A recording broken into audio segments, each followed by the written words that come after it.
buenas tardes a todos. Muchas gracias por participar junto a nosotros y agradecer al Club de Innovación por esta invitación que nos ha hecho para poder empezar a comentar y participar de este conversatorio con grandes invitados, como los pueden ver ahí en nuestra pantalla. Primero quiero dar la bienvenida a nuestros 4 invitados, poder destacar por parte de Alexandra Barrios. Ella es ingeniera comercial de la Universidad Gabriela Mistral, cuenta con varios diplomados, postítulos y certificaciones nacionales e internacionales, varias destacadas obviamente en el ámbito de ciberseguridad. Ella, su carrera profesional la ha desarrollado durante estos 22 años en industrias bancarias chilenas, ha ingresado a trabajar en el Banco de Crédito e Inversiones, también como jefe operacional en el Banco Falabella, y hoy es subgerente de ciberseguridad de Copeucho.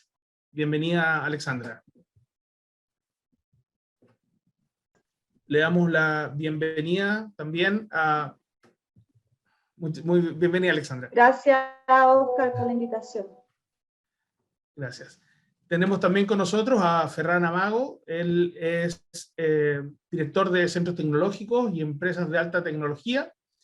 Es ingeniero en telecomunicaciones con un máster en dirección de empresas, marketing y alta dirección de máster en tecnologías y ciencias de la información.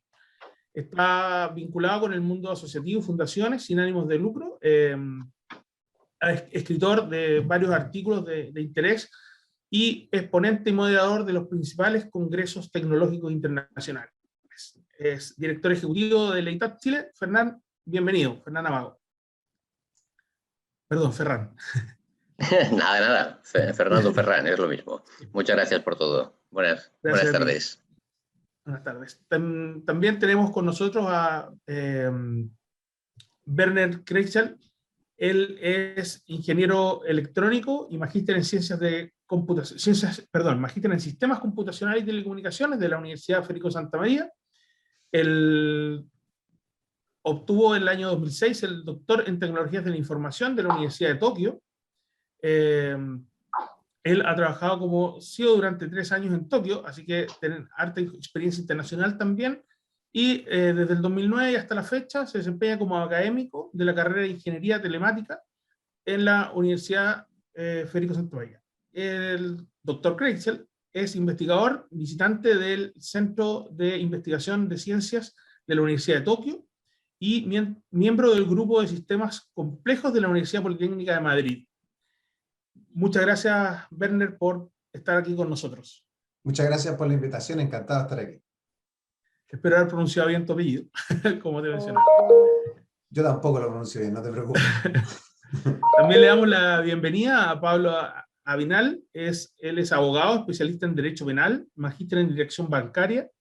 Su tesis la tiene realizada en Gobierno Corporativo y Trasplantes Legales y Regulatorios en el Sistema Financiero. Doctor en Ciencias Políticas con tesis en Riesgos Globales y Gobernanza del Futuro. Él es ex asesor legal de misiones del Fondo Monetario Internacional y del Banco Mundial. Hoy Pablo se desempeña como gerente de riesgos corporativos del nuevo Banco del Chaco en Argentina. Pablo, bienvenido y muchas gracias por estar con nosotros. Gracias a ustedes por la invitación y buenas tardes a todos. Bueno, como les mencionaba, les agradecemos al Club de Innovación por esta invitación y esta gestión para poder realizar este conversatorio. Hoy vamos a estar conversando sobre el mundo, cómo está cambiando las redes 5G y protección de datos personales. Hoy día sabemos que las redes 5G traen un avance importante de lo que es de la mano de la velocidad de acceso a la información, ya que permitirá navegar hasta 10 gigabytes por segundo. 10 veces más rápido que las principales ofertas de fibra óptica que hoy día existen en el mercado. También podemos mencionar la importancia que tiene para todos la acción sobre el 5G en el mundo, considerando que podemos llegar a tener operaciones vía telemedicina que van a poder permitir que personas que estén en cualquier parte del mundo y traer a expertos en estas operaciones a lugares que hoy día ya no están disponibles. Vamos a partir con algunas preguntas para que comencemos a conversar, dando un puntapié inicial con respecto al tema de lo que vamos viendo cómo va entrando la red 5G a la industria a nivel general. Ferran, por favor, si nos comentas cómo ves tú el ingreso de estas tecnologías en las diferentes industrias nacionales e internacionales que están comenzando. Muchas gracias. También agradecer al Club de la Innovación, agradeceros a vosotros la invitación, que no lo he dicho antes, porque estábamos con las pantallas apagadas y con los micrófonos también.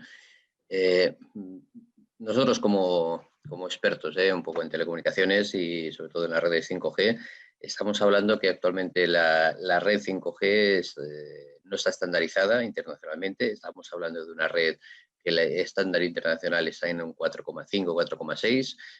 Por eso es interesantísimo estas exponencias que se hacen actualmente para aprovechar, para difundir, sobre todo en la industria, la necesidad de ya tener pruebas piloto.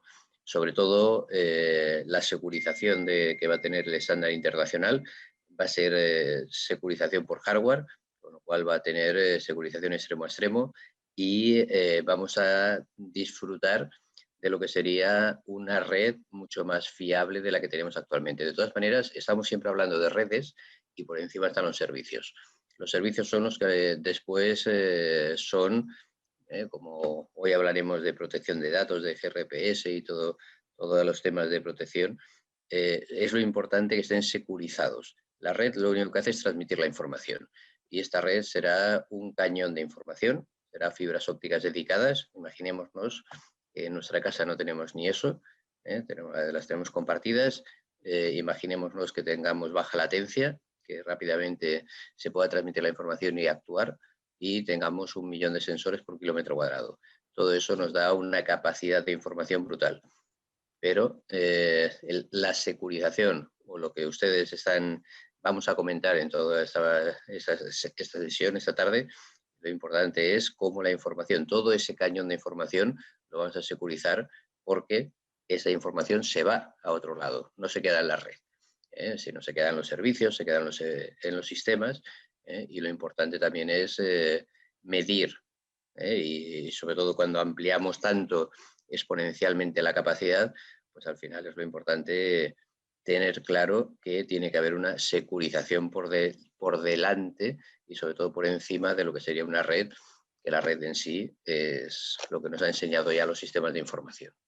Por eso yo os agradezco la invitación porque es interesantísimo, y sobre todo es focalizarlo en que las industrias tienen que empezar a probarlo. Si no lo prueban las industrias, el residencial no lo va a probar. El residencial va a ser el último que va a probar el 5G. Estamos hablando del 2025, el 5G.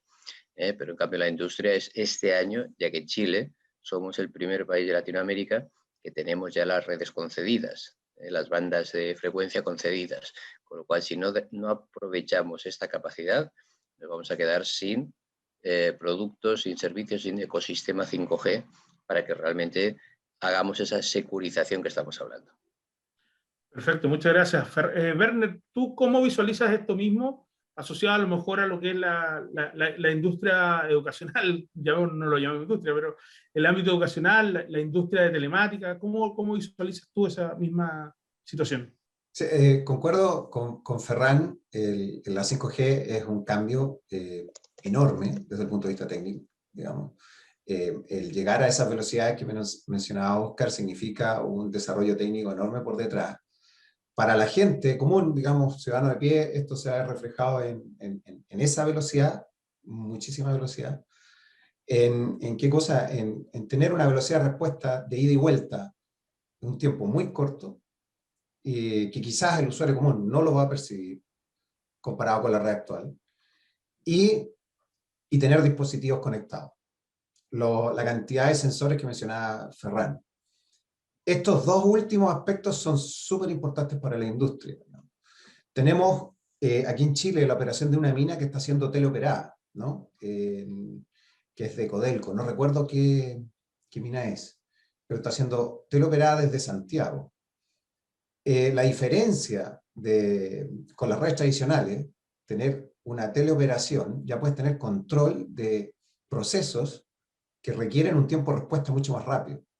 Se habla de tener de 2 milisegundos de retardo en la red. Habrá que verlo, porque yo creo que con 20 milisegundos eso está muy bien, digamos. Porque a la velocidad de la luz, 2 milisegundos son 600 kilómetros que recorre la luz, entonces no podría estar más allá de 600 kilómetros el data center del proceso que estoy controlando. Pero vamos, lo que quiero decir es que si yo puedo controlar, no es lo mismo controlar la temperatura de un proceso, que normalmente los controles de temperatura son procesos lentos, y puedo tener retardo en el sistema, a controlar, por ejemplo, un camión autónomo, desde Santiago que esté operando en Calama, en Chuquicamata. Eso es muchísimo más exigente en varios aspectos. El primer aspecto es el ancho de banda.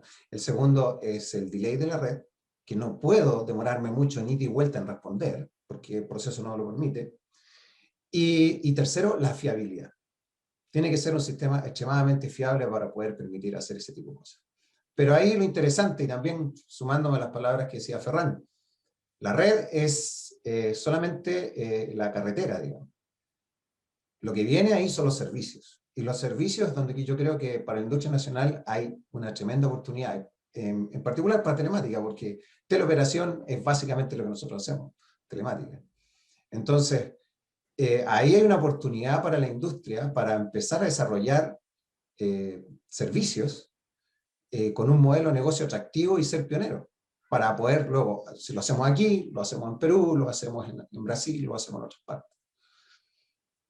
Efectivamente, y como tú mencionas, hoy día ya, hace varios años atrás, el 2019, se hizo la primera operación vía 5G, por lo tanto, no, obviamente no acá en Chile, pero sí se utilizó esta tecnología como para poder operar, y la verdad que fue exitosa la operación, lo que permite que visualicemos que una operación, algo tan riesgoso como una operación a una persona se puede realizar por 5G. Efectivamente, una operación, como tú mencionabas, a distancia de un camión, o los autos autónomos que van a en algún minuto empezar a circular por ciertos lugares con ciertas condiciones, obviamente que genera esa oportunidad de control de ciertas acciones. Alexandra, un poco por el lado de ustedes, a nivel de la banca, ¿cómo visualizan esta entrada de 5G en esta industria? Mira, ahí sí, ¿me escuchas? Sí. Está con mute. Mira, a nivel de la banca se ven bastantes desafíos, como decía Werner y Ferran. Aquí va a haber una carretera que va a ser un cañón que vamos a poder seguramente posicionar multiservicios y multiplataformas a disposición que permitan que soporten y van a ser soportados por esta tecnología. Pero sí hay un tema, un desafío importante que cubrir, que es un poco seguridad, poner seguridad en estos servicios. Hoy día tenemos el desafío ya con la 4G, donde nos vemos bastante vulnerados y con bastantes oportunidades de mejora en estas materias, y siento que ahí va a tener que haber un avance bastante mayor, bastante controlado con este tema, para que podamos estar a la altura de la carretera que nos van a disponer. Tanto la industria financiera como otras industrias médicas, como tú decías, las operaciones. Vamos a tener que saber cuáles son las mejores infraestructuras, cómo vamos a tener que colaborar con esta tecnología, tal vez muchas conversaciones a nivel gubernamental. Ahí, dentro de lo que tú mencionabas, mi experiencia ha ido por la banca, pero también trabajé 12 años en la CMF, organismo regulador en estas materias, entonces también va a tener que haber una coordinación muy de la mano del regulador con los regulados para poder instalar mejores prácticas a nivel de la banca, del sistema financiero, que permitan estar a la altura, como digo, de las tecnologías que nos van a disponer. Se podrán hacer muchas transaccionalidades, podremos ser más rápidos, o sea, somos 10 veces más rápidos, ¿cierto? Pero así también tenemos que ser 10 veces más seguros. Y ese es el gran desafío que, si queremos comparativamente decirlo, y hoy día creo que tenemos que estar trabajando, ya se nos viene, en enero del 22 se supone que esto ya va a empezar con esta tecnología, y ya tenemos que estar en las conversaciones. Yo lo veo de ese punto, Oscar. Sí, efectivamente, es parte del control que tenemos que tener, el tema de seguridad sobre estos controles que van a existir y también la interoperabilidad. Es importante que nosotros tengamos los sistemas conectados, porque en algún momento escuchaba que, imagínense, voy a tener una cámara de seguridad controlando un sistema. ¿Qué pasa si ese sistema no está conectado con otro que es el de la base de datos, el que me informa que hay un riesgo con respecto a algo asociado a ese control? Pablo, por tu lado, ¿cómo ves el ingreso de la tecnología 5G en la industria, principalmente, obviamente, en la industria financiera en Argentina o lo que has podido ver? Mirá, nosotros vemos, somos muy optimistas en cuanto a la introducción de esta tecnología como un factor acelerador de la transformación digital.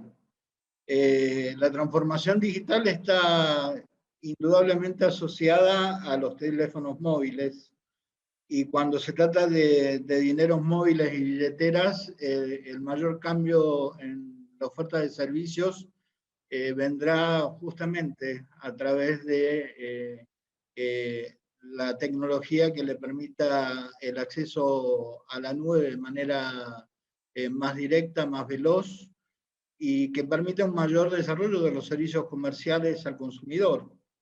Por otro lado, permite mayor densidad de dispositivos, menor consumo de batería, y puede consumir grandes volúmenes de datos con un retraso mínimo, con menor latencia, digamos, ¿no? Por otro lado, desde el punto de vista de los procesos, el onboarding, el alta del cliente, que normalmente es un proceso bastante complejo, al disponer de esta tecnología se puede facilitar muchísimo. El rendimiento, la performance de las APIs, si bien el COVID-19 nos obligó a ser sumamente, digamos, prácticamente como los vikingos, nos largamos a la mar con APIs para probar en la pandemia soluciones que permitiera incluir financieramente y salir en la emergencia. Pero bueno, hay muchos reclamos en cuanto al funcionamiento de las APIs justamente por el tema de latencia. Los ATMs, la actualización a mayor velocidad, transformación de pagos, en definitiva, no solamente se va a ampliar el sistema de medios de pagos, sino algo que mencionaba Alexandra y en el cual coincido, se va a poder trabajar en serio en la prevención proactiva del fraude, porque se van a poder usar tecnologías de toma de decisiones informadas con geolocalizaciones, con información real sobre consumos, identificación de comerciantes, identificación de errores en el fraude y falsos positivos que realmente están impactando mucho a la industria bancaria. Por otro lado, van a dejar disponible bandas de 3G y 4G, lo cual va a incidir en que quede para otros segmentos más masivos, lo cual va a redundar en disminuir la brecha digital que existe a nivel mundial dentro de todas las naciones. Correcto, muchas gracias. Nos devolvemos ahora con Alexandra. ¿Cómo ves tú que la industria del 5G o cómo ves tú que viene el futuro del 5G, principalmente en la industria financiera? En parte ya hemos conversado algo, pero ¿cómo visualizas tú un poco lo que hablaba Pablo también, el tema de evitar el fraude, cosas de ese tipo relacionadas con el tema del acceso tan rápido a la información? Sí, yo como te decía, Oscar, yo creo que aquí hay un tremendo desafío, no solo de la industria financiera. Yo, claramente lo que hoy día estoy representando, pero siento que el multitrabajo que se debe hacer es conjunto con los sistemas, poner a disposición lo que decía Pablo, la prevención, adelantarnos a la prevención del fraude, correlacionar inteligentemente algunas herramientas que hoy día sí van a permitir la multiconexión. La interoperabilidad va a ser absolutamente activa, presente y bastante corto el periodo de latencia que voy a tener entre un dato y otro, como decía Werner en algún minuto, es tan corto que voy a poder tener muchas cosas ongoing. O sea, hoy día no tenemos la posibilidad, estamos con una cierta latencia, estamos con algunos procesos batch donde no nos permiten tener la herramienta y la visibilidad. Yo creo que ahí es una ganancia que las industrias financieras deben aprovechar en poner a disposición productos que permitan hoy día anticiparse a los ciberataques, a los ciberdelincuentes, a los ciberfraudes que están altamente hoy día, ha crecido a una tasa de muchos puntos por el tema de tener fraudes, por tener esta, como decía Pablo también, la pandemia nos adelantó toda la digitalización que se hizo con los medios que se tenían. Por lo tanto, hay muchos baches, hay muchos espacios de mejora donde podemos actuar, y siento que si nos vamos y nos activamos además de cubrir las brechas presentes, tomar esta tecnología para poder hacer brechas, una posibilidad de mejora futura, nos vamos a quedar siempre un poquito más atrás. Entonces, creo que la industria tiene que hacer estas correlaciones de fuente y hacer ciberinteligencia desde los datos y desde aprovechar este multicanal que vamos a tener y este cañón de carretera. Y ahí trabajar, como digo, en conjunto es un trabajo a nivel de industria. No creo que aquí cada uno de los sectores o de los bancos de la Plaza de Chile quieran hacer cosas muy encerrados, sino que aquí va a tener que haber un modelo colaborativo que ayude a la industria entera a pasar a una etapa siguiente. O sea, si no, esto nos puede pillar con una carretera con mucha potencia y con muy pocas herramientas y servicios a disposición. Entonces, creo que va a tener que haber un avance ahí bien rápido de esto. Por supuesto, de hecho hay una frase que evidencia el crimen, dice el crimen organizado. Oye, entonces la defensa tiene que ser organizada también. Si ellos están organizados, ¿por qué nosotros que estamos preocupados de la defensa no estamos organizados? Que en gran parte es uno de los problemas que en algún minuto ocurría, que cuando alguien detectaba una amenaza, se quedaba callado, no se le informaba a nadie. Hoy día hay regulaciones que exigen que esas vulneraciones se notifiquen. Una es la notificación y otro es compartir. Hoy día recientemente nos enteramos a través de Twitter, una de las compañías de telecomunicaciones chilenas, básicamente televisión, fue atacada por un ransomware, pero eso ya se supo, hay un comunicado, están los indicadores de compromiso, podemos advertir ciertas IPs de dónde fueron atacadas, entonces eso te ayuda mucho a la comunicación y a estar rápidamente reaccionando frente a estos ataques y previniendo también que no le pase a el de al lado, a las industrias de al lado. Entonces rápidamente eso se propaga, fíjate con 5G. La propagación va a ser, no vamos a tener tiempo de reacción, entonces la coordinación debe ser muy bien establecida, con normativa clara y con muchos puntos de acción donde atenderlo. Exactamente. Pablo, ¿tú cómo ves este paso de lo que es 5G en el futuro? Mira, a mí me gusta entender el 5G como factor acelerador con una frase de John Mason que dice: cada mañana en el África una gacela se despierta, sabe que deberá correr más rápido que el león o este lo matará. Cada mañana en el África un león se despierta, sabe que deberá correr más rápido que la gacela o morirá de hambre. Cada mañana cuando sale el sol, y no importa si eres un león o una gacela, mejor sea que te pongas a correr, digamos, ¿no?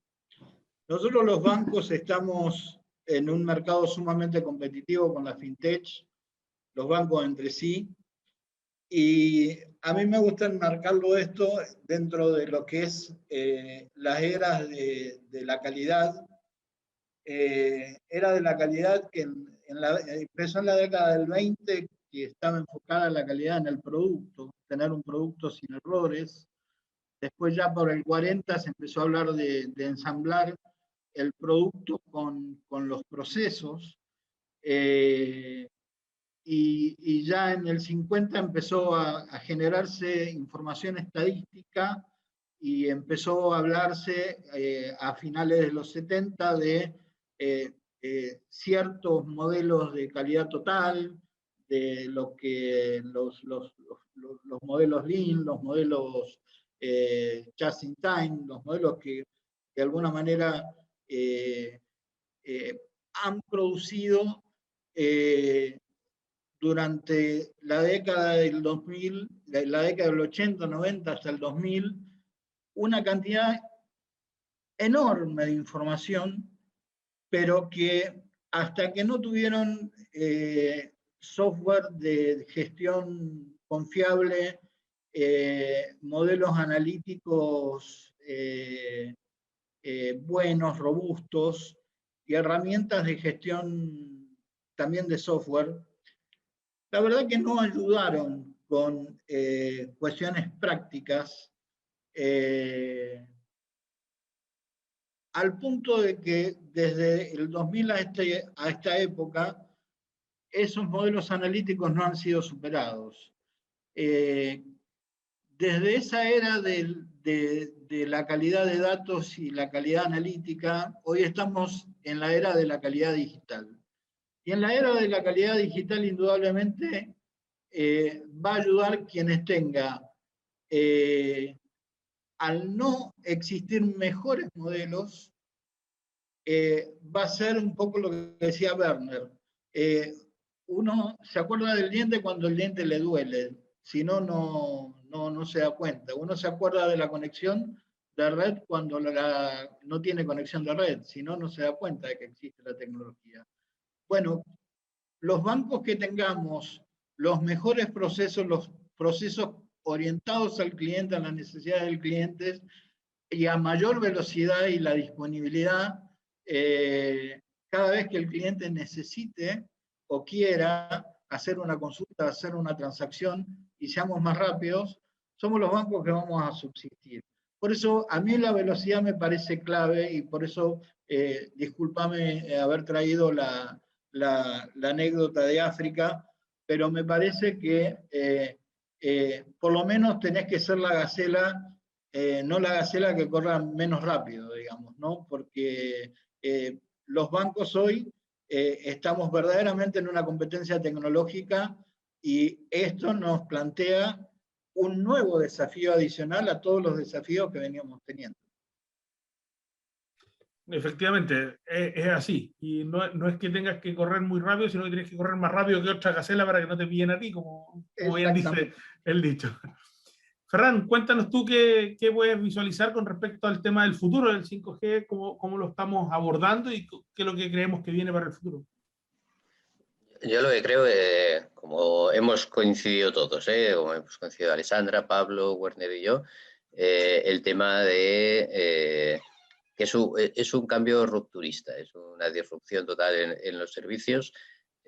Yo creo que la banca no está preparada todavía para incorporar tantos datos que tienen, desde el mainframe de aquella época, desde los 70, 80 que tenían los mainframe, después pasaron a los PCs, después pasaron a la banca digital y actualmente tienen que pasar a un tema de 5G que todavía no sabemos ni lo que es así de claro. Entonces, las apps se superarán por otras cosas que no sabemos todavía cuáles serán, con lo cual la banca futura está por venir. Y es así, o sea, las transacciones financieras, si ya una cosa tan rara como es el blockchain y que la moneda virtual pues es tan sumamente estudiada y ya hasta los jugadores de la NBA quieren cobrar en moneda, en criptomoneda y tal, pues ¿qué va a ser el futuro de la banca cuando el 5G, que solamente es un soporte, vuelvo a decir, pero es un soporte que es lo mismo que cuando teníamos el 2G y no teníamos smartphone, no había smartphone. Y cuando empezó el smartphone y empezaron las apps, cambió la manera de uso del consumidor. Y en aquella época ni Apple existía, ni Spotify existía, ni nadie existía. Pero en cambio los bancos existen y siguen existiendo siempre. Lo que no es, o sea, por ejemplo, Facebook es, a diferencia de Spotify, pues Spotify se paga por oír, si quieres el premium, si no quieres oír anuncios, pero Facebook es gratis, pero a cambio tú cedes datos. Con lo cual, esa es la cuestión de la banca futura, ¿no? De que, ¿qué vamos a ceder? ¿Cómo lo vamos a tratar? ¿Qué nos van a pagar? Porque no solo, igual no va a hacer falta, ahora mismo muchas veces pues estás pagando con el teléfono y la transacción casi es gratuita, ¿no? Para ti. O le pagas a un amigo una media comida. Y eso no hay una transacción que se quede un tanto por ciento el banco. Entonces, ¿qué será el banco del futuro? Yo creo que va mucho más allá de los datos, que también ellos tienen más datos que nosotros y tienen más datos que nadie.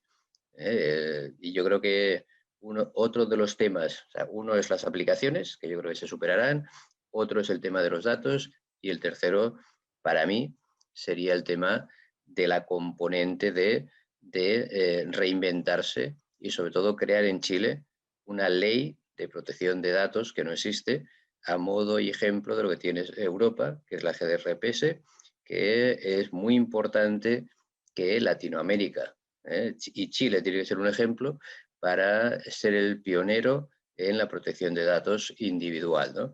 Tenemos algunas pinceladas de lo que tiene que ser la protección de datos, pero yo creo que nos queda mucho recorrido en todo lo que estamos haciendo, sobre todo porque ahí cada día vamos con móviles o vamos con dispositivos que cedemos datos sin que haya un amparo legal. Ya vamos a llegar a ese punto también, Fernando. Werner, ¿tú cómo visualizas esto también? Y un poco, ¿qué visión tienes tú del mundo de afuera, así, de los países de afuera de Latinoamérica? Sí, bueno, de Latinoamérica la verdad no opino, porque no conozco. Tengo alguna experiencia en Japón, donde viví y donde tengo nexos académicos, y algo, quizá un poco de Europa, pero no de Latinoamérica. ¿Cómo veo el futuro? Yo veo que, coincido, esto es la carretera y la seguridad es como ir a 300 km/h y sin cinturón de seguridad, digamos. O sea, se necesita la seguridad, no es parte de la carretera, digamos. La carretera te permite ir rápido, pero tú tienes que ver manera de asegurarte, digamos. Y la naturaleza humana es bien especial, digamos. Ahí me recuerda un chiste. ¿Puedo decir un chiste? Un amigo le pregunta Depende a del otro, chiste.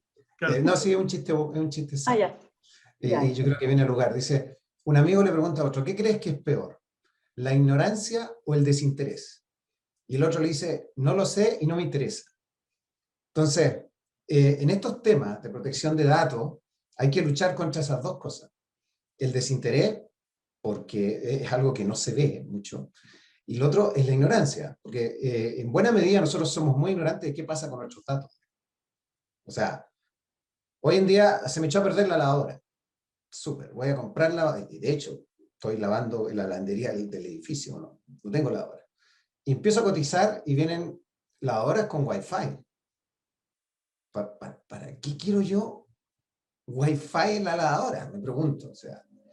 Y lo peor de todo es que si tiene Wi-Fi, se va a conectar a una nube en algún país, digamos, donde sea el fabricante, de Corea, de China, etc. Y va a ser información de cuánto lavo yo, mi casa, cuánta agua ocupo, etcétera, etcétera, etcétera. Si te compras una aspiradora robot, la aspiradora robot, algunos modelos vienen con láser y vienen con Wi-Fi.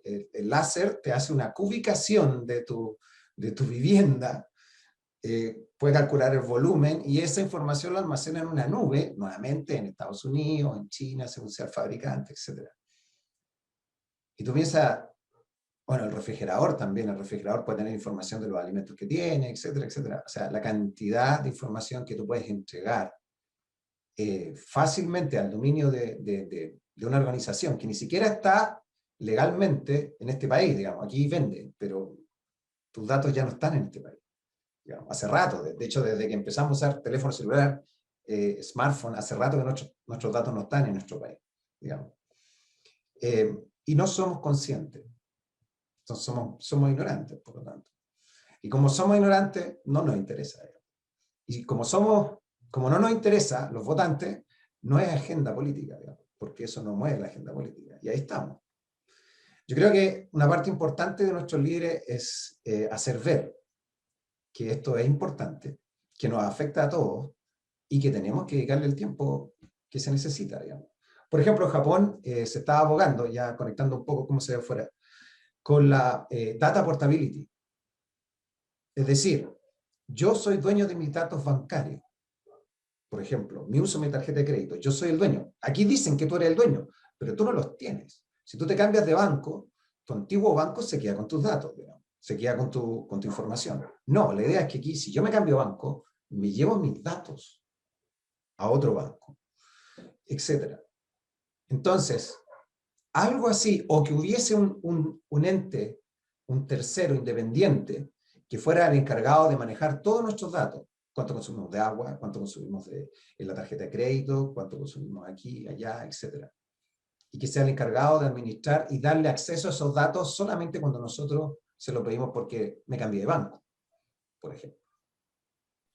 Bueno, efectivamente das paso a otro punto importante que tenemos como en la agenda, que es un poco cómo va aumentando la cantidad de datos que van circulando también dentro de las redes, no solamente los bancarios, sino que también lo de las personas, como cuánta agua consumo, en qué horario yo ocupo la lavadora o en qué horario paso la aspiradora.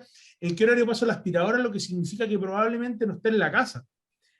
Por lo tanto, también entrega información de seguridad con respecto a mí, que son los datos personales, que hoy día no los visualizamos como un root, como una valor, cuánto tengo en la cuenta bancaria, sino que es cómo se moviliza mi entorno. Y eso también, obviamente, implica un riesgo súper importante. En cuanto a lo que es aumento de datos y la información a través de las Smart Cities, ¿cómo tú, volvamos a Ferran ahora de vuelta, cómo visualizas toda esta situación para después pasar al aumento de datos, pero más asociado a la parte regulatoria con Pablo y con Alexandra? Yo creo que tenemos una gran oportunidad de hacer Smart City realmente en Chile. La Smart City no existe todavía en Chile, no tenemos normativa, no tenemos regulaciones, no tenemos estructuraciones, no pasa por el 5G, pasa por el 4G y pasa por el Wi-Fi y pasa por otros sistemas de narrowband, por otras bandas de frecuencia que son más habituales y que no necesitan tanta aspiración de datos. Yo hablaba con varias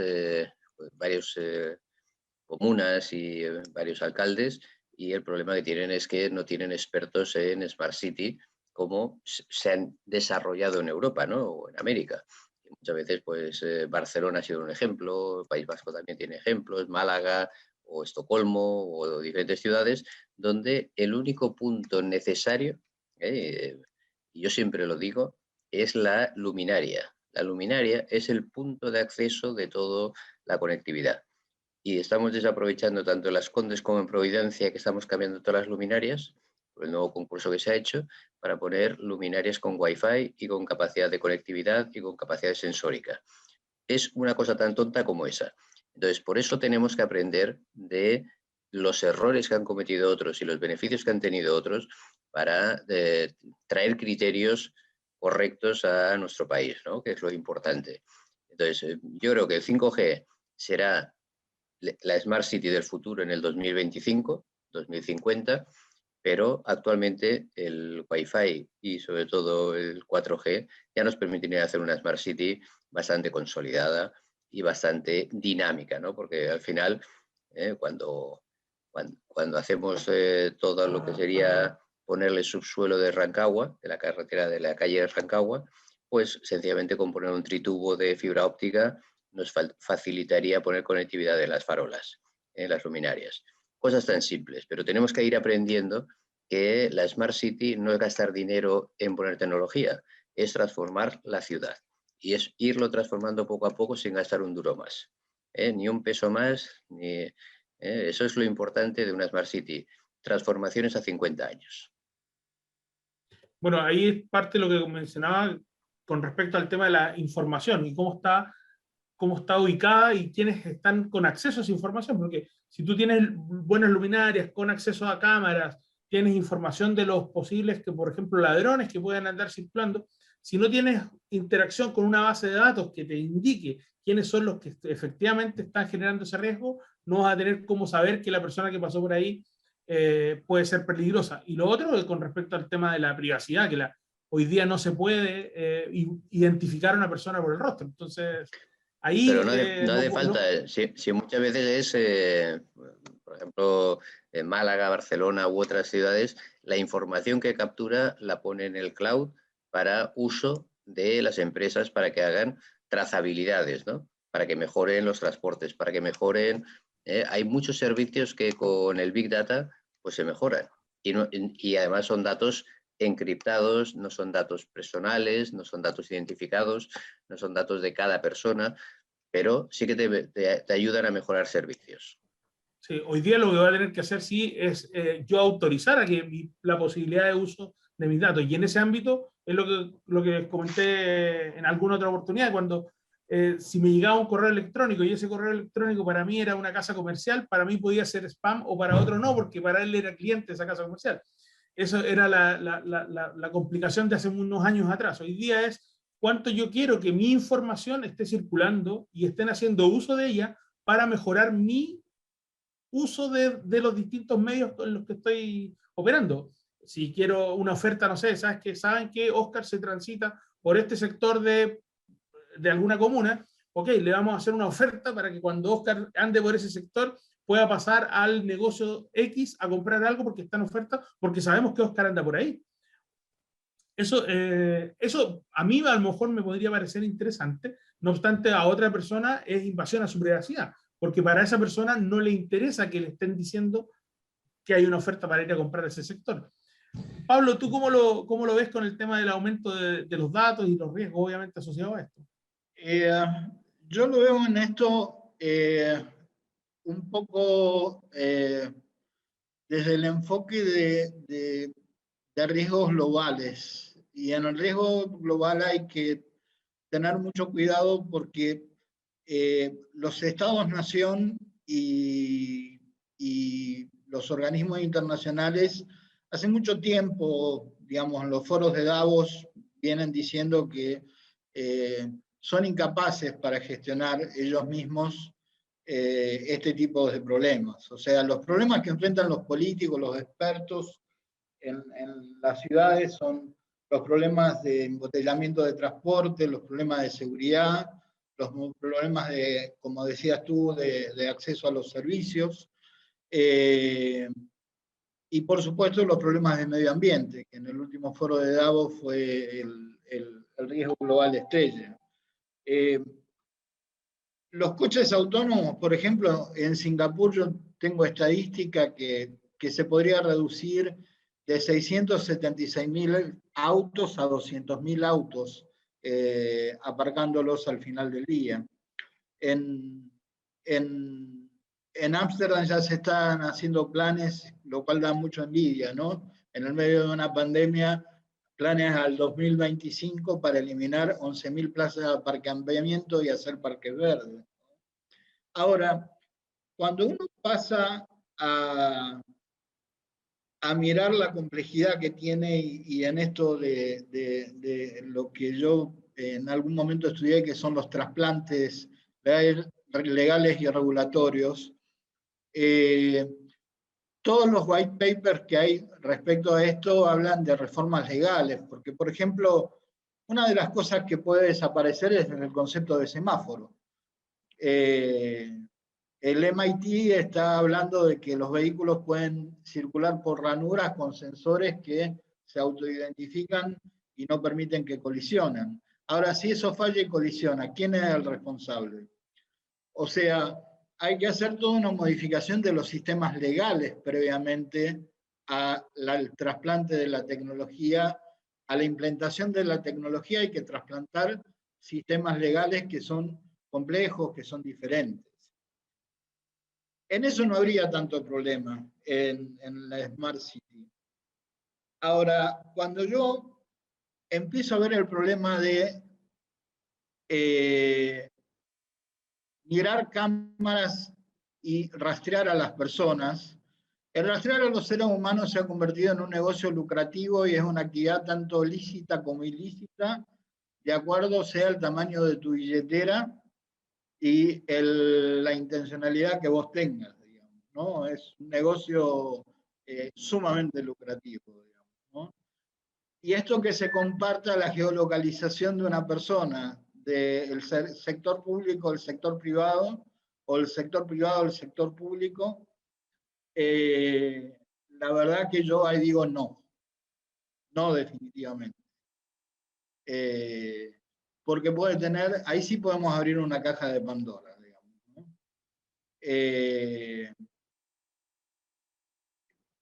Ahí tendríamos que preguntarnos nosotros cuándo nosotros tomamos la decisión de compartir todos los datos y qué datos decidimos compartir.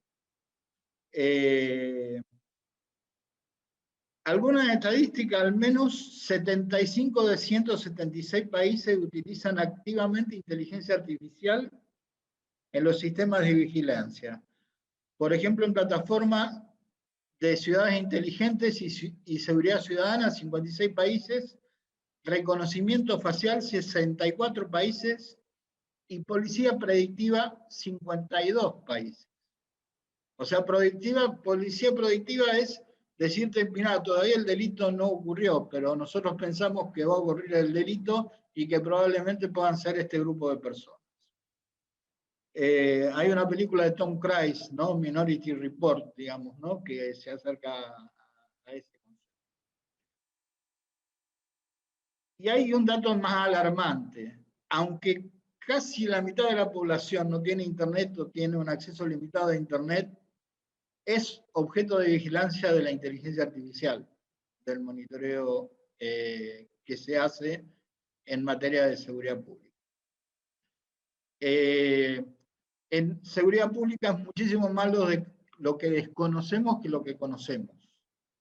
Entonces, cuando se habla de videovigilancia en ciudades inteligentes, en Londres hay 0,73 cámaras por persona, por habitante de Londres. Y cuando yo digo que ese dato de donde yo estuve y con quién estuve se comparta con alguien, yo digo definitivamente no. Bueno, ahí Pablo, la verdad que efectivamente es parte como lo que yo comentaba del tema de lo que es, qué es lo que era spam para mí o no, porque en muchos casos a algunos sí les va a parecer atractivo poder circular a lo mejor por su calle, por su barrio, en forma tranquila, porque hay cámaras que están detectando si es que hay algún sospechoso o alguien que haya cometido algún delito por su sector. Ahí entramos efectivamente en cuánto puedo yo conversar con esta información. Alexandra, por tu lado, ¿cómo ves tú esto del aumento de datos que van a existir, los riesgos obviamente asociados a esto? Mira, fíjate que yo creo que en ese sentido hay varios puntos de atención. Si lo llevamos a modo local, creo que, conectándome con lo que han dicho algunos de mis compañeros acá, siento que en Chile hoy día tenemos una madurez importante que hacernos cargo, porque cuando hablamos de aumento de datos, podemos decir, lo podemos mirar de la manera beneficiosa. Cuando hablamos de una Smart City, hablamos de calidad de vida, ¿cierto? O sea, tenemos que decir hoy día, cuando yo te instalo una Smart City, tengo una calidad de vida superior para los habitantes de esa ciudad. Pero hoy día, a lo mejor en la madurez que tenemos nosotros local, eso tiene que estar, como decía en algún minuto Pablo, asociado a legislaciones. Hoy día sí, a lo mejor las 0,73 cámaras de Londres hoy día serían súper bien recibidas dada la alta tasa de criminalidad que tenemos en nuestro país. Entonces, siento que cuando tengamos ese balance un poco neteado, o sea, cuando ya sea y pasemos al exceso de tratamientos de datos, el aumento de datos puede ser que nos moleste, pero hoy día yo siento que eso sería traería hartos beneficios si se trata de manera óptima, si se coloca en una agenda gubernamental, una agenda política. Claramente la cultura digital hoy día no mueve, o sea, si un político se para a hablar de cultura digital, le dice, mira, yo lo voy a hacer más culto digitalmente, van a saber dónde están sus datos, probablemente un porcentaje bajo de la población se interese por conocerlo y se interese por ese dato que te están entregando. Entonces, yo lo veo como con muchas como aristas probables. Siento que hoy día tener ciudades inteligentes en Chile haría, sobre todo ligado a lo que es delincuencia y a la prevención del delito, sería muy bien recibido, muy bien recibido. Y siento que si lo vamos acotando por prioridades, deberíamos abordar esas prioridades probablemente asociado a los fraudes en los temas bancarios, asociado en temas médicos, asociado a estas como cuando los doctores se equivocan en ciertas operaciones, ¿cierto? A las negligencias, donde tú decís, hoy día, ¿quién me responde? Si no hay algo, pero si nosotros estuviéramos respaldados y a lo mejor estuvieran súper vigilados mediante cámara y nosotros pudiéramos atender con eso a una demanda o algo así, podríamos usarlo como beneficio de esta calidad de vida que es como se asocia la Smart City. Yo lo veo con esos ojos. Hoy día la agenda debe ser puesta un sinfín de necesidades donde se prioricen y se tomen. Creo que la tecnología hay que usarla de buena manera, sin duda vamos a tener brechas de seguridad, sin duda vamos a tener que atender temas oportunos, pero creo que si nosotros tomáramos esa tecnología en el beneficio de la calidad de vida de las personas, tendríamos que avanzar y obtener una madurez, y cuando ya tengamos una cámara por habitante, 0,70 y algo, nos tendremos que hacer cargo de lo que viene. Pero hoy día deberíamos emparejar un poco la cancha.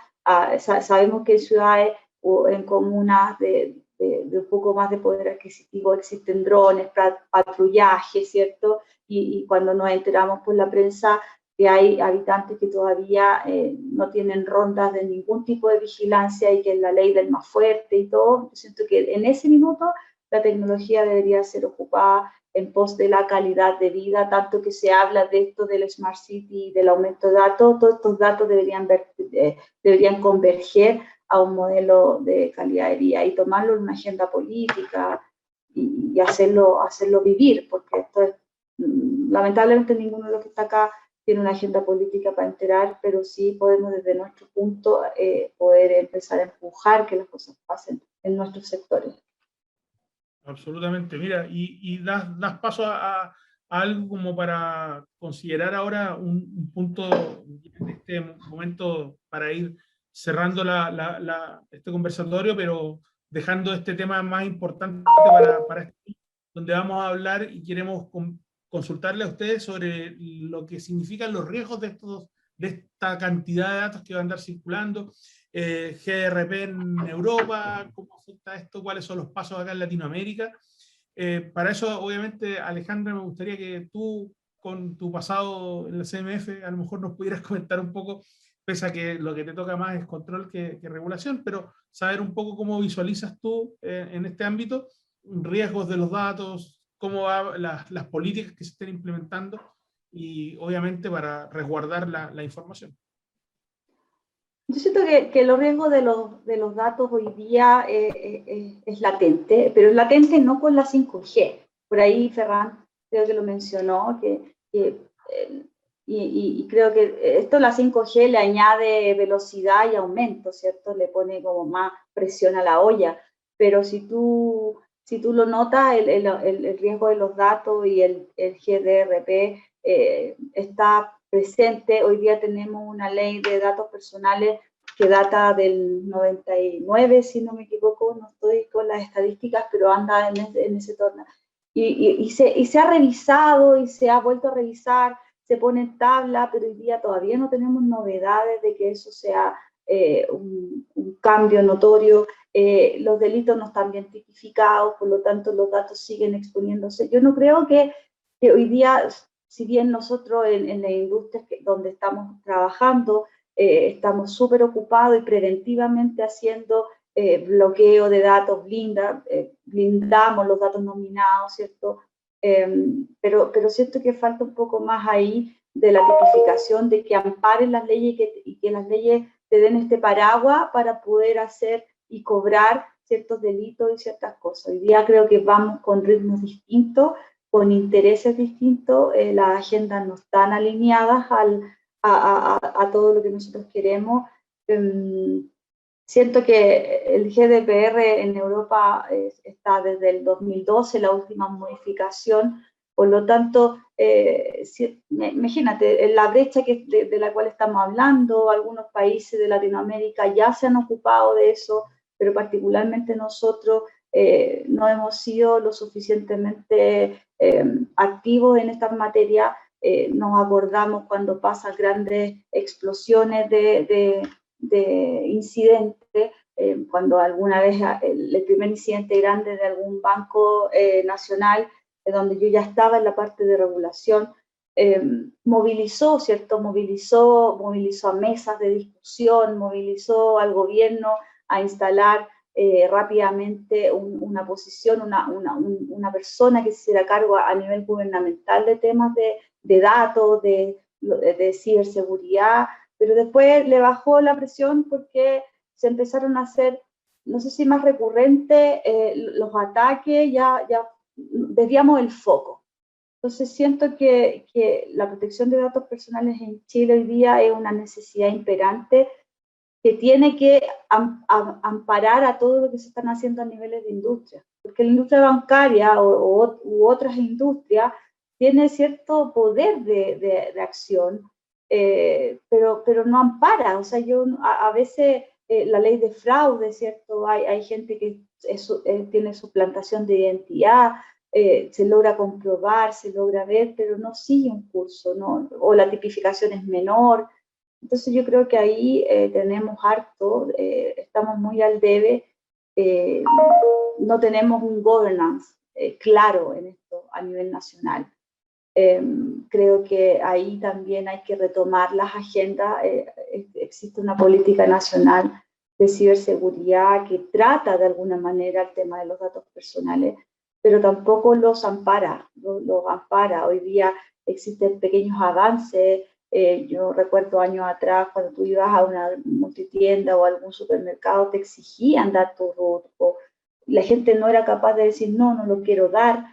Hoy día existe la opción en un tótem donde tú ingresas tu root o pones presionar sin como autenticarse, algo así, dice el botón. Entonces tú vas tendiendo a ser más dueño de tus datos, pero dueño de tus datos un poco de mentira, siento yo, porque en algún minuto igual te toman posesión de tus datos. Como tú decías, te conocen como cliente, te ofrecen cosas que a lo mejor para una persona están bien valoradas y dice, hoy que me conocen y se siente casi perteneciente a algo, y para otra persona se horroriza porque no quiere que lo conozcan tanto, no quiere, no sé, tú pides comida por estas aplicaciones de delivery y si tú no pides después de 3 días, te están mandando un cupón de más o menos las comidas que te gustan y te dicen, mira, sabes que tienes un cupón de descuento, aprovechalo. Y una persona puede ser bien percibido, pero para otra un horror, porque ¿cómo saben? Como que tú empezás a mirar para todos lados dónde están las cámaras, digamos. Entonces, eso siento que nos hace falta tratar nuestros datos personales.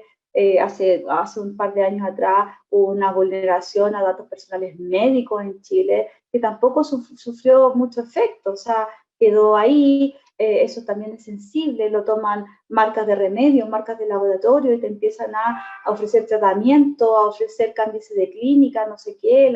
Entonces, siento que ahí hay un vacío muy grande, pero todo empieza por la ley que nos ampara y por las normativas vigentes que vamos a tener. Como sectores podemos movilizar, ¿no? Pero es muy degradado, o sea, no hay algo que ampare y apalanque todos estos procedimientos. Entonces, yo creo que ahí tenemos que entrar a hacerlo. Básicamente un apalancamiento importante a nivel de gobierno. Mira, en general es parte de lo que conversábamos, el hecho de, como el chiste que sale, que dice que cuando tú llamas a una pizzería y te dicen, no, pero no puede pedir esa porque sus exámenes recién salieron negativos, por lo tanto no puede pedir la pizza con estas características. Claro. Esta otra. Ya, bueno. Pablo, mira, me confirman que Ecuador hace unos días atrás dictó una normativa muy similar a la normativa europea, que también habla sobre lo que es portabilidad de datos, pero además de lo que es protección de datos personales. ¿Cómo lo ves tú en Argentina, Pablo, en este momento? Mirá, la protección de datos personales tiene una doble finalidad. Primero, la capacidad que tienen las personas para conocer, editar, gestionar o eliminar los datos que están en las bases de datos. Y segundo, reglas específicas y principios generales que establecen límites para el uso de datos por parte de las entidades públicas o privadas. Nosotros tenemos en la Constitución Nacional regulado el principio que toda persona puede interponer una acción para tomar conocimiento de los datos referidos a ellos y de su finalidad, que consiste en registro o banco de datos públicos o los privados destinados a proveer, y en caso de falsedad o discriminación poder exigir la supresión, rectificación, confidencialidad o actualización de aquellos. O sea que tiene rango constitucional a similitud de varios países, inclusive como hablábamos antes del evento, la Constitución chilena. Este principio se da de cabeza con básicamente la explotación de la información y con lo que es el data mining o la generación de metadatos, ¿no? Porque lo que en definitiva básicamente se protege es que los datos que tú entregas, primero hay que aclarar que lo que se protege no es el dato, sino la privacidad de las personas, los derechos de las personas.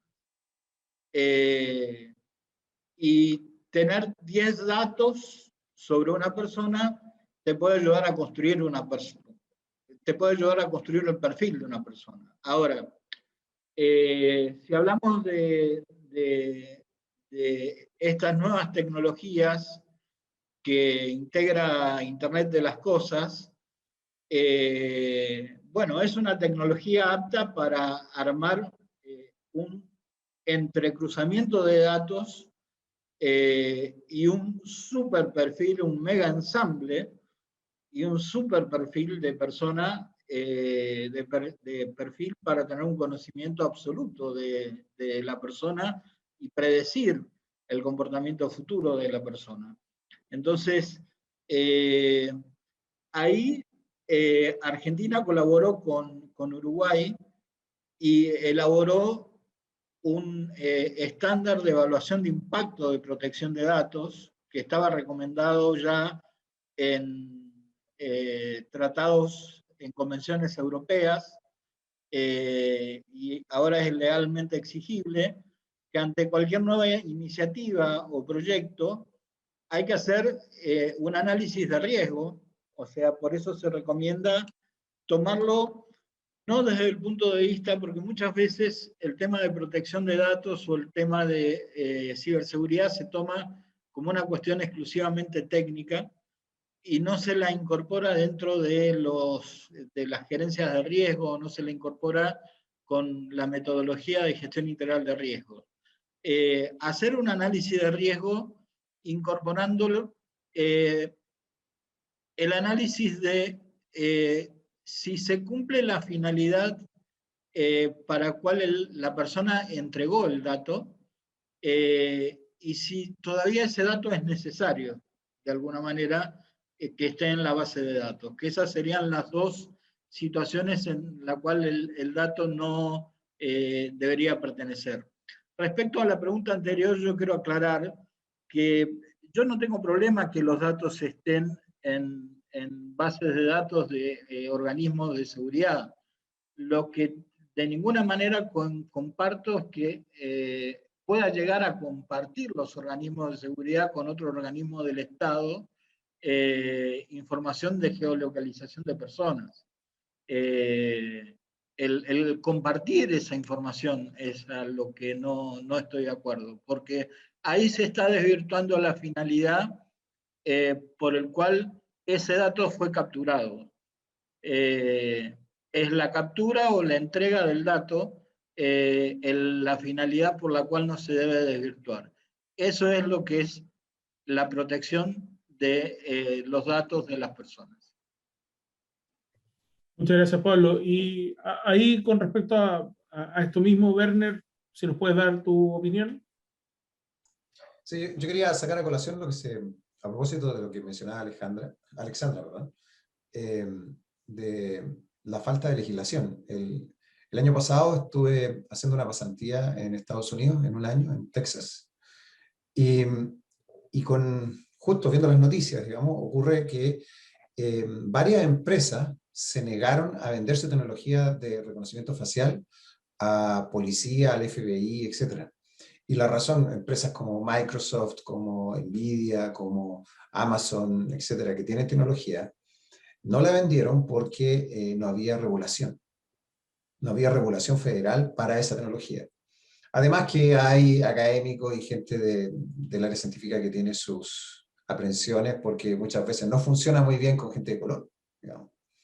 Entonces, la tecnología funciona, pero tiene sus problemas todavía. Entonces no es 100% segura como para decir vamos a hacer pasar a una persona un mal rato porque un sistema dijo que saltó una alarma, digamos. Eso por un lado. Yo creo que el tema de la protección de datos es transversal, como lo decía a un principio con el chiste, digamos. Y en eso estamos un poco como sociedad, digamos. Trabajar en superar la barrera de ignorancia que tenemos a todos, digamos. Y de esa manera crear interés.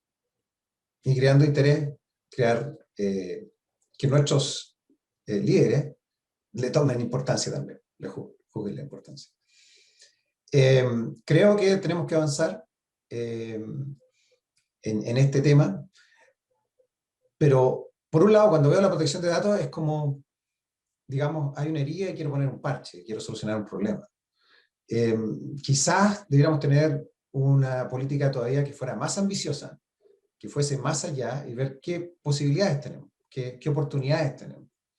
Por ejemplo, ahora mismo con la pandemia, estamos viendo que el hecho de tener una cantidad de procesos del Estado que hay que hacerlos de forma presencial, el tener que ir a una notaría en el siglo XXI, cuando existe blockchain, por ejemplo, cosas que se pueden implementar que son seguras, que exista el registro de propiedades, ¿cómo se llama este?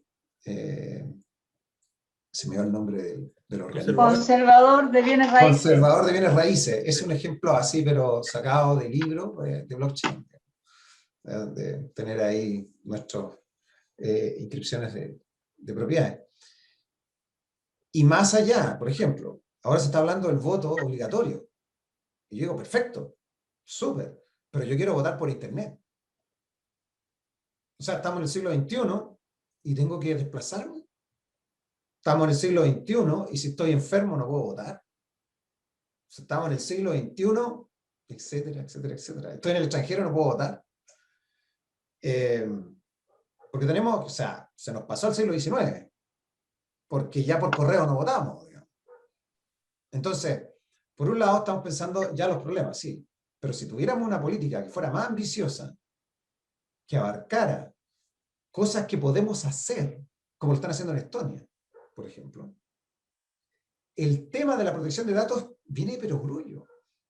Y todo el mundo estaría familiarizado con este tema, porque es un tema de un plan que tendríamos a 20, 30 años, que nadie está conversando en este país, que yo sepa. Digamos. Bueno, hay algunos políticos, sí, que están hablando de Kenneth Puig, por ejemplo. El senador. El que más habla de estos temas, digamos. Pero debiera ser un movimiento, y no solo, porque, por ejemplo, si nosotros hubiese una legislación que dijera, vamos a votar por internet, sí, hay un montón de riesgos. hay un montón de desafíos, pero ¿se imaginan ustedes lo que nos significaría como país el tremendo adelanto, el llevar a cabo ese proyecto? Todo lo que viene asociado atrás. La protección de los datos personales vendría como una cosa así, por supuesto, vendría como obvia. Pero yo creo que hay que ser más ambiciosos. Y yo creo que lo podemos hacer. Lo que nos falta tal vez es el convencimiento. Hoy día podemos ver que el acceso, por ejemplo, a la tecnología de equipos móviles, hace unos años atrás un plan de telefonía te valía 30, 40 mil pesos como mínimo el más bajo. Hoy día encontramos planes de 3.000, 5.000 y bolsas que te sirven para internet por 4.500 pesos al mes, ¿te fijas? Y la verdad que no, obviamente no está para todos, pero es algo que incluso en algún minuto se podría subvencionar. La JUNAEP o el Ministerio de Educación subvencionan libros, subvencionan almuerzos. Yo creo que en algún minuto también se podría disponibilizar algún acceso a esta tecnología. Te fijas que permitiría que todo lo que estamos viviendo hoy día con la pandemia fuera mucho más fácil. El acceso hoy día, no sé, compañeros de mis hijos que estaban en China, otra que estaba en Colombia, tuvieron sus clases sin ningún problema desde allá, producto de esta disponibilidad. ¿Qué podría ocurrir para muchas personas más también? Y el tema de la protección de datos personales, obviamente, cae pero de perogrullo en cuanto tengamos esas consideraciones. Ferran, por favor, tus comentarios. Te veo con cara de ansioso. No sé nada de eso. Yo comparto totalmente con Alessandra y con Werner y con Pablo los comentarios, sobre todo Werner lo ha comentado muy bien, que, por ejemplo, las elecciones en muchos sitios han sido democráticas, pero después de lo que puede pasar a nivel de un país como Estados Unidos, que después hay vulnerabilidades o dicen que hay vulnerabilidades, o lo que pasa en Perú o lo que pasa en otros sitios, pues el tema digital todavía estamos en el nacimiento de todo, ¿no? Antiguamente, y sobre todo Pablo y Alessandra lo sabrán, pues que la banca digital había muchos miedos por parte de todo el mundo, porque eso de poner la tarjeta de crédito y poder pagar con un móvil y esas cosas, nos falseaban a todos la identidad, podían vulnerizar el móvil y demás, y después pues lo llevamos hasta en el reloj, ¿no? Pero esos miedos, yo creo que es lo que decía Werner, pues al final un país moderno tiene que ser moderno o parecerlo, pero es mejor que lo sea, porque si solo lo parece, al final es cuando lo haces mal. Entonces, en este tema, creo que Chile tiene que ser mucho más atrevido, tiene que, ya que estamos en una constituyente, también ponerlo en la Constitución, de que sea un derecho para todos votar en cualquier lugar, en cualquier momento y de una forma digital, pues sí que podría ser un Chile digital del año 2023, cuando salga ya a votación la constituyente. Yo creo que si somos aguerridos, ¿no?, que se dice en castellano, pues seguro que traeremos mucho más la democratización y sobre todo la digitalización, que al final el miedo es de los cobardes. Entonces aquí muchas veces es la protección de datos, es lo que decíamos antes, es la barrera que tenemos detrás para que no nos metan el gol.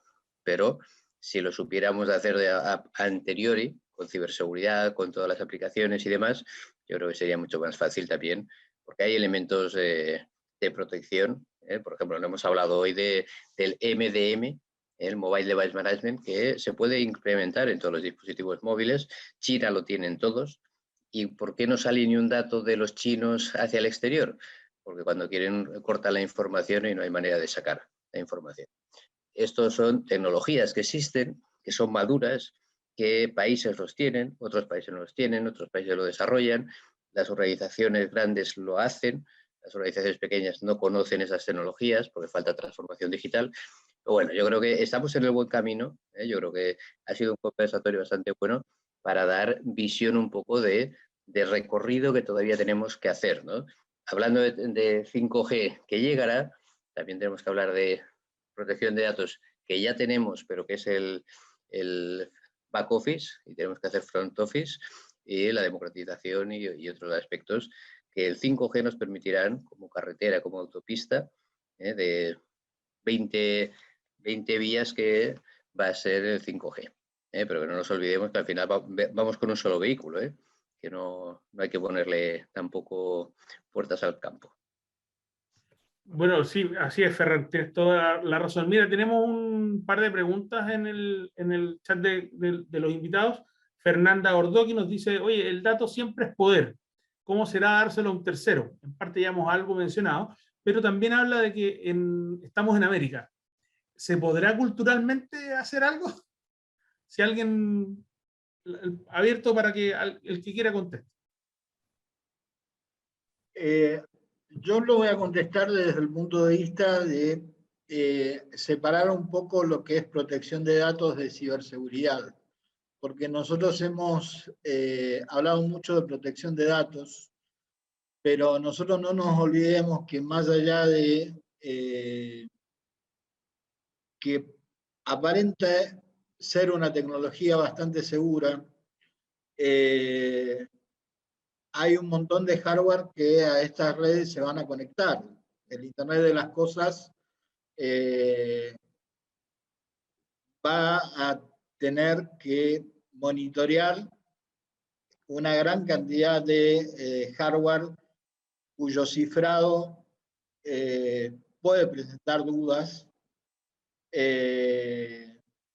Los proveedores de tecnología, los proveedores de redes, tendrían que empezar a trabajar con especialistas en ciberseguridad para asegurar de alguna manera los temas de ciberseguridad. Y no nos olvidemos que en el Internet de las Cosas hasta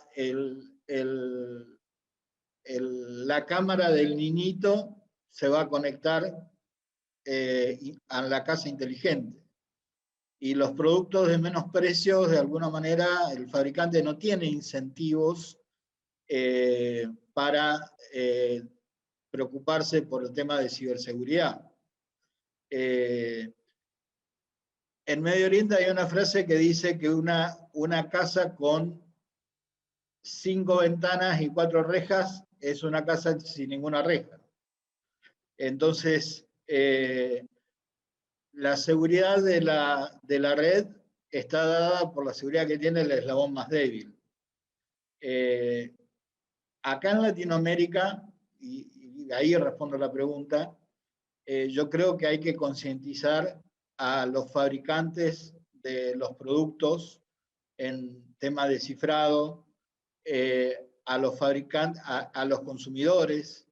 Hay que trabajar en estandarización, en tema de Internet de las Cosas, para realmente hablar de si ya tenemos problemas importantes de ciberseguridad con 4G y con 3G, y me quiero imaginar cuando estén conectados una cantidad enorme de nuevos dispositivos que realmente no vamos a saber, y no vamos a saber si alguien lo está monitoreando. Y la inventiva en esto es, digamos, en Latinoamérica no existe esa conciencia por hacer las cosas de calidad, pero la inventiva es realismo mágico, digamos, ¿no? O sea, por eso yo separo todos los temas que hemos hablado y tratado de protección de datos de los temas de ciberseguridad, que a mí particularmente desde el punto de vista de riesgo me preocupan muchísimo. ¿Alguien más tiene un comentario? Bueno, quiero darles las gracias a todos. La verdad que ha sido una oportunidad, y como nos decían también en el chat, gracias por democratizar el conocimiento. La verdad que es importante que en algo sobre lo cual nosotros, por lo menos acá en Latinoamérica, estamos partiendo. Chile fue el primero en licitar todo el tema de la tecnología 5G. Hoy día es importante que vayamos avanzando como comunidad y vayamos entregando información de lo que va pasando y que efectivamente podamos contar con personas con el expertise de ustedes y que nos ayuden a un poco tener una visión de hacia dónde tenemos que ir, de qué cosas tenemos que preocuparnos y sobre qué controles tenemos que trabajar. En este caso, los que vemos las partes más de seguridad directamente. Y como les digo, creo que la mejor frase es que si el crimen está organizado, nosotros como defensa tenemos que estar organizados también y estar comunicando la información permanentemente. Les agradezco el tiempo, les agradezco la disposición y obviamente todo lo que pudieron aportar para nuestros invitados y participantes. Muchas gracias a vosotros por la invitación, encantados. Igualmente, muchas Muchas gracias, Oscar. Gracias a ustedes, Muchas que estén muy bien. Gracias, Oscar. Chao, chao, que estén bien. Hasta luego. Chao. Chao, gracias a todos los asistentes.